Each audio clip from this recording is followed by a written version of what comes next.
The stars had always been our compass. Before we ever touched the void, before the first crude rockets clawed at the sky, they were there, steady pinpricks of light above fields and oceans and cities that never truly slept. We mapped our myths onto them. We named them after gods we no longer believed in, after heroes no one remembered, after numbers and catalogs and sterile coordinates. And all the while, they watched us. They watched as we learned to turn fire into industry, radio into language, equations into engines. They watched as our wars painted brief scars of light across the skin of a single blue world. They watched as we launched our first probes into the dark and called it courage. For most of our history, the stars were somewhere else, far unreachable, untouchable, a backdrop. Then we went to them. We built hulls resilient enough to endure vacuum, drives that whispered to space instead of screaming chemical rage. We sent crews with bones, meant for gravity, into places where gravity was optional. We pushed and stumbled and bled our way outward, one fragile mission at a time. The stars were no longer the backdrop.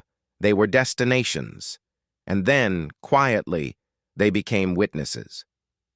There was no single day the transmissions stopped. It was a thinning at first, a missing ping from an orbital platform that should have been routine, a deep space telescope that sent one last blurred image and then nothing at all, a colony relay that jittered with interference and static until its coordinates might as well have been a grave marker. Someone traced the silence back to its source and found that there was no single source, just a pattern, just a direction, home, Earth.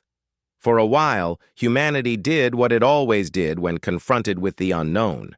We categorized it, debated it, tried to pretend it was temporary. Satellites fail. Wires fray. Solar flares happen. Space is not empty. It is full of things that break you if you forget to be careful. And yet the pattern expanded outward, like frost on glass. Systems that routed through Earth's old networks went quiet. Stations serving as waypoints for inward-bound ships dropped off the grid. Messages sent toward the cradle received no reply, no error, no bounce, just a blank that felt heavier than any hostility would have. They said humanity was gone, not extinct, not yet. That word requires confirmation, and the void is poor at filling out forms, but absent. Removed. As if the world that birthed us had simply chosen to opt out. Ships in transit changed course. Some continued inward, desperate to know. Others locked their vectors and burned reaction mass they could not spare, turning away from the growing, unlit center as if from a cold star. The galaxy moved on in the way that galaxies do. But space remembers. It does not remember names or faces, not in the way people do. It remembers in trajectories and debris, in clouds of ionized gas where something once burned. It remembers in orbits that no longer align, in gaps where signals used to be. It remembers the absence. Somewhere beyond the ordinary traffic lanes, beyond patrol routes and trade beacons and the comfortable clutter of settled space, a single vessel drifted. Her hull was old, not archaic, old in the way of things that were built to outlast the fashions of their makers. Plates of composite material patched over older scars, external radiators extended and retracted in slow mechanical thought. Her drive bells were cold, their last burn a faint discoloration along their inner rims. She carried no markings on her flanks. Once, long ago, she had a name stenciled along her spine in a language that had stopped being official long before it stopped being spoken, the Solace. A generation ship, a promise in metal and light. If we cannot save Earth, we will at least save something of ourselves. Most believed she had been lost. The trajectory that launched her had intersected with too many variables. Micrometeorite densities, navigation errors, the quiet malice of entropy. She was a story you told in bars on border stations, a ghost that might still be out there, carrying passengers who didn't know they'd been abandoned. The joke, if there was one, was that the solace had never been meant to come back. But the universe rarely treats intentions as binding contracts. When her systems woke, it was not sudden. Lights did not blaze on in unison. Alarms did not shriek themselves raw.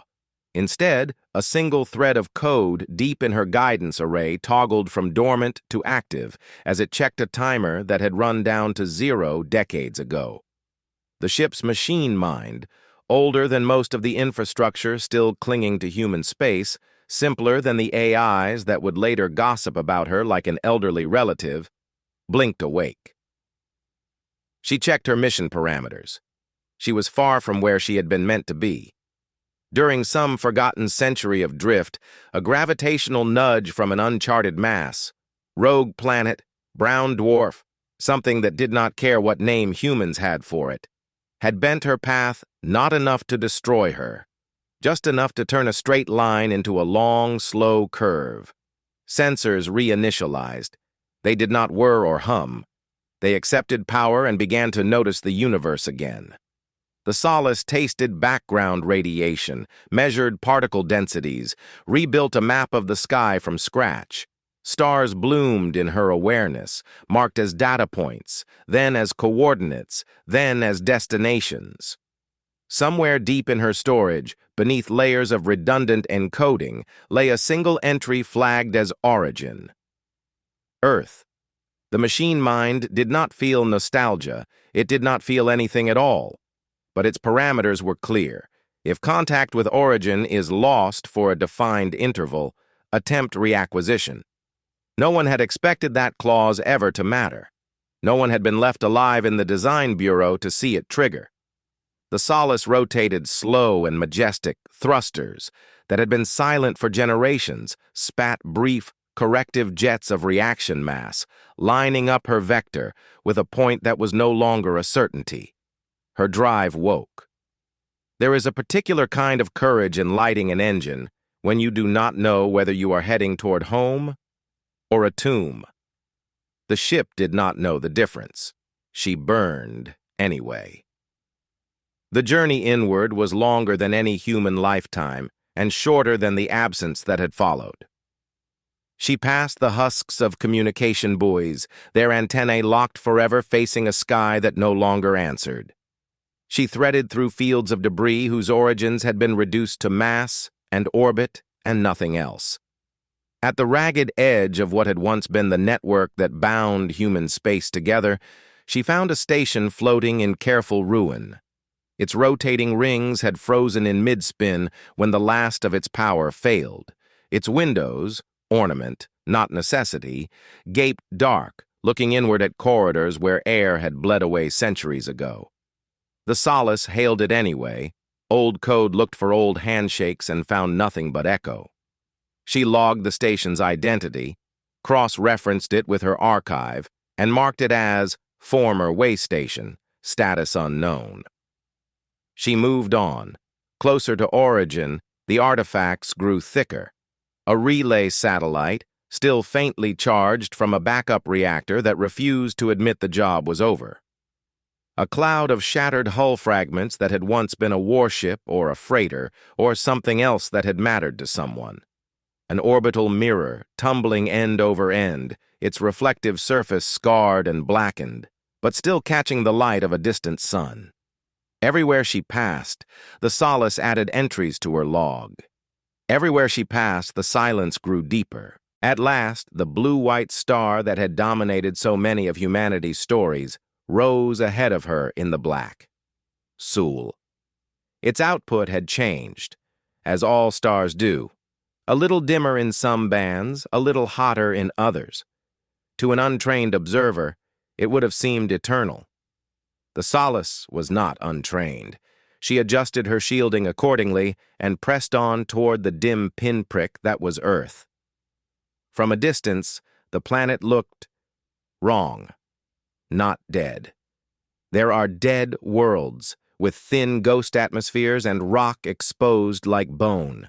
There are frozen worlds where oceans are locked under armor-thick ice, and the only movement is the slow creep of glaciers toward an equator that never warms.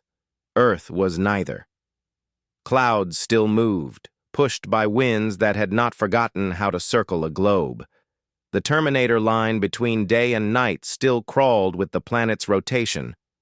Storms flickered in the night side, brief pulses of lightning. But the color was off.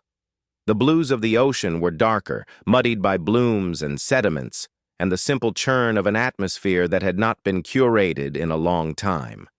The greens and browns of the land were patchwork, ragged rather than patterned. And the nights were wrong. Once, Earth's night side had glittered like a circuit board, continents traced in light, seas rimmed with necklace chains of cities, islands pricked by outposts that refused to be dark. The first time humans saw their own world that way, they had wept or laughed or fallen silent with a sense of collective arrival. Now, the dark side was mostly just that, dark. The Solace's sensors strained, amplifying, searching. They found scattered nodes, pale clusters of illumination, isolated like campfires on a dead plain. She halted in high orbit, her machine mind iterating through possibilities. Mass extinction event, directed attack, collapse of infrastructure due to internal conflict withdrawal, voluntary abandonment. There was not enough data to choose, so she chose the only path that matched all parameters. She went down, atmosphere kissed her hull, a growing pressure that her aging frames remembered how to bear. Heat brushed along her leading edges in lambent sheets, plasma blooming and then sloughing away as guidance thrusters fired in precise, practiced bursts. Below, clouds parted. There were scars. Great swathes of forest gone to ashen gray and reluctant green, where something had swept through and left only the stubborn and the lucky cities reduced to geometries of ruin, grids of stone and composite, skeletal towers stabbing up from streets choked with dust. In some places, the ocean had come inland to claim what it had always wanted, licking at the bones of harbors, filling subway tunnels and basements and vaults.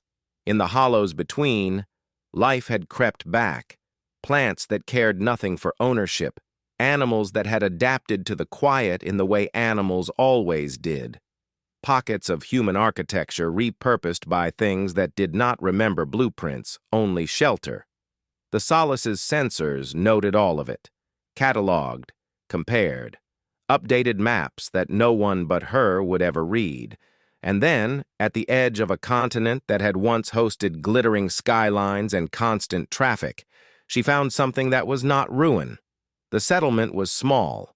From orbit, it was a faint geometry of lines and circles.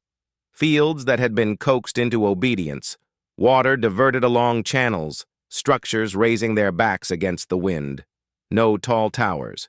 No sprawling industrial webs, just enough. Enough to say, someone is here. She descended toward it, bleeding velocity into the air, letting the atmosphere cradle her fall. Warning systems that had once been tuned for crowded airspace found only emptiness.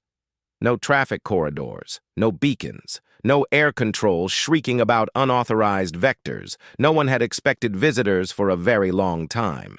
She came down on pillars of fire beyond the edge of the settlement, where fields gave way to scrub. For the first time in centuries, people looked up and saw a man-made star coming down instead of going away. They were not the people who had launched her.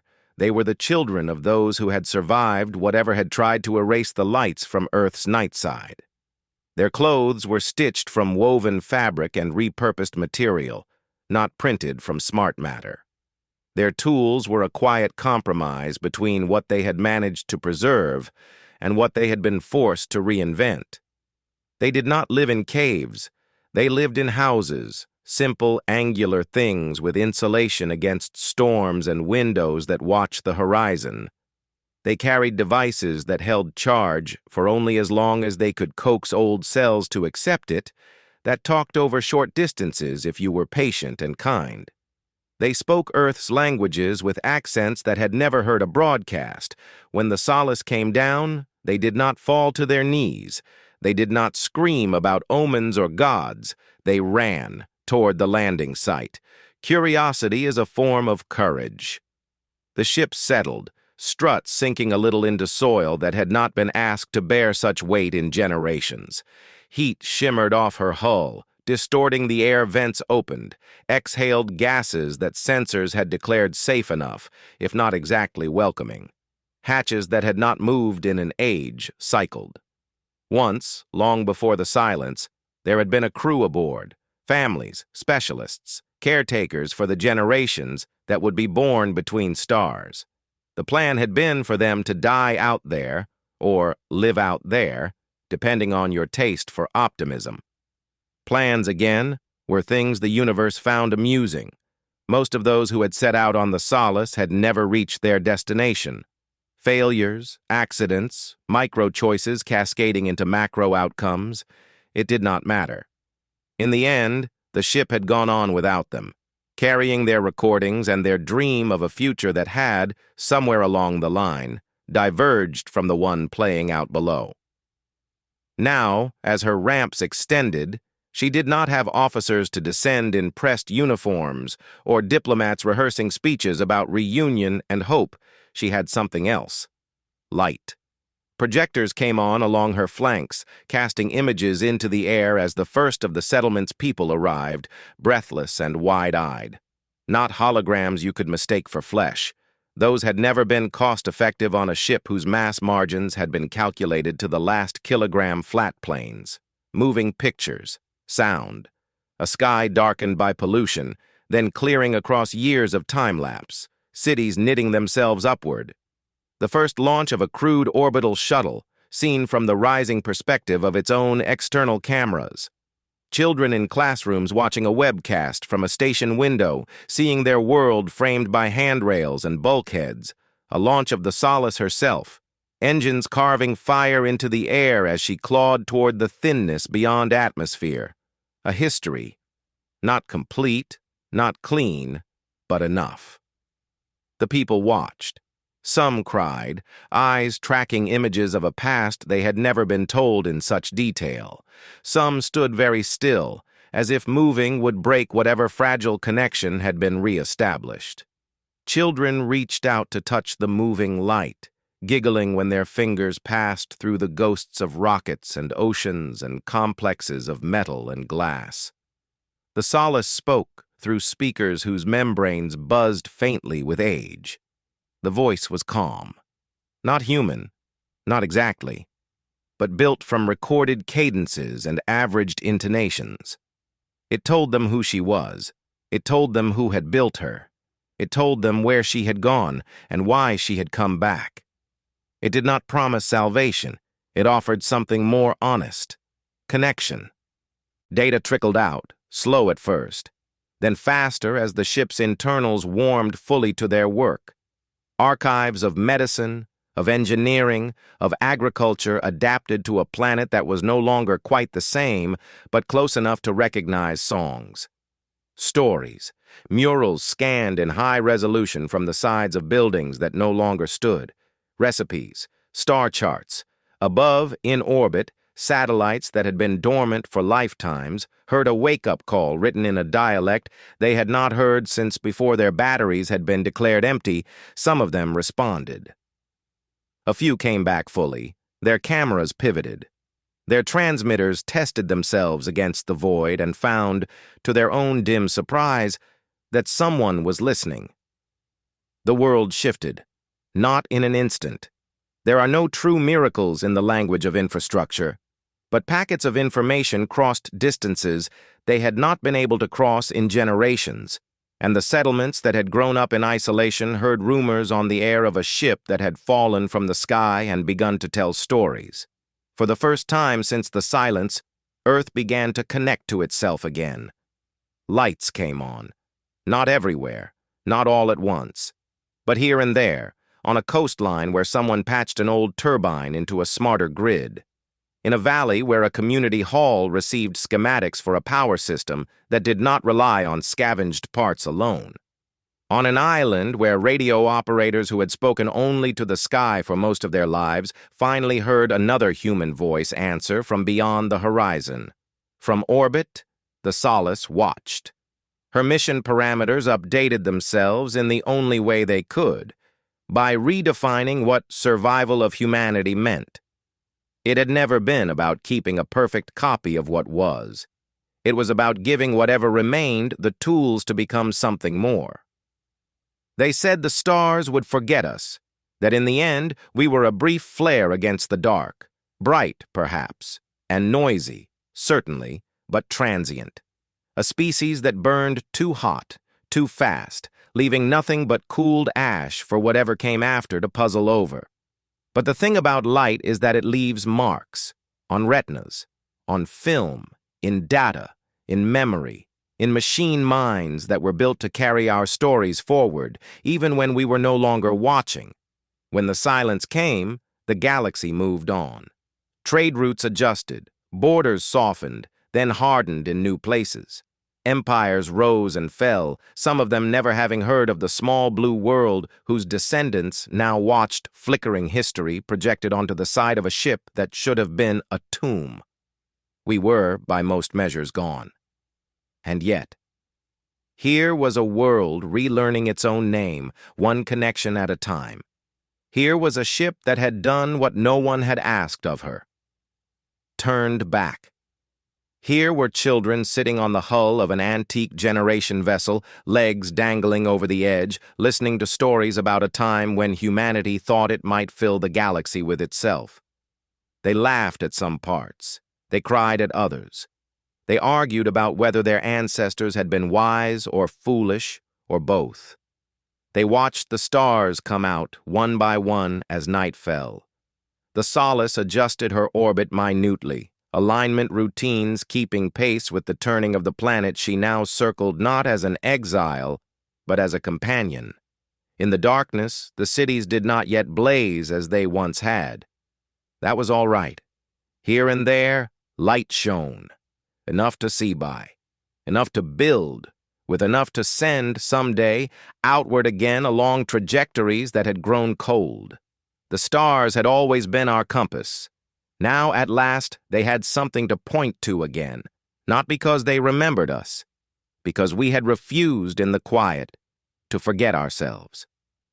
When the stars went home, we did not follow them into myth. We followed them back into the sky.